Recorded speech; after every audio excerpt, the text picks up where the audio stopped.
जी, तो मुल्तान का आज मौसम जो है कदरे बेहतर दिखाई दे रहा है। अगर मुल्तान के मौसम की सूरत हाल की बात करें तो गुज़िश्ता हफ़्ते की निस्बत आज गर्मी का ज़ोर कुछ कम हुआ है। मुल्तान में इस वक्त जो पारा है वो 43 डिग्री सेंटीग्रेड तक पहुंच चुका है। ताहम गुज़िश्ता हफ़्ते की निस्बत अभी भी ये पारा बहुत कम है। मुल्तान में कम से कम दर्जा हरारत 31 डिग्री सेंटीग्रेड रिकॉर्ड किया गया है। इसके साथ साथ अगर हम मौसमी सूरत हाल की बात करें तो मुल्तान और गिरदो नवाह में 15 से 20 किलोमीटर फ़ी घंटा की रफ्तार से हवाएं चलने का सिलसिला भी शुरू हो चुका है।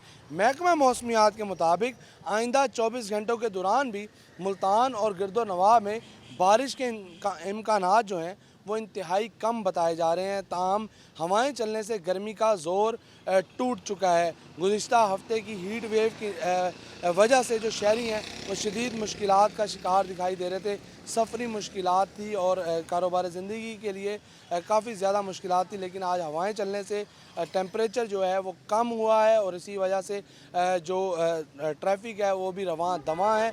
और इसके साथ साथ अगर तिबी माहिरीन की बात करते चलें तो उनका अभी भी शहरियों को यही कहना है कि वो एहतियाती तदाबीर को अपनाएं, क्योंकि मौसम अभी भी गर्म और खुश्क रहेगा और इसकी वजह से लोग बीमार भी हो सकते हैं। तो एहतियाती तदाबीर जिनमें सर को ढांपना, पानी का ज़्यादा इस्तेमाल करना और इसी तरह आँखों पर चश्मा पहनना भी शामिल है। ये तमाम तरह एहतियाती तदाबीर शहरी अपनाएं ताकि किसी भी बीमारी से वो बच सकें। और इसके साथ साथ इस वक्त मौसम की यही सूरत हाल है कि गुज़िश्ता हफ़्ते की निस्बत इस हफ़्ते आज का जो मौसम है वो बेहतर दिखाई दे रहा है।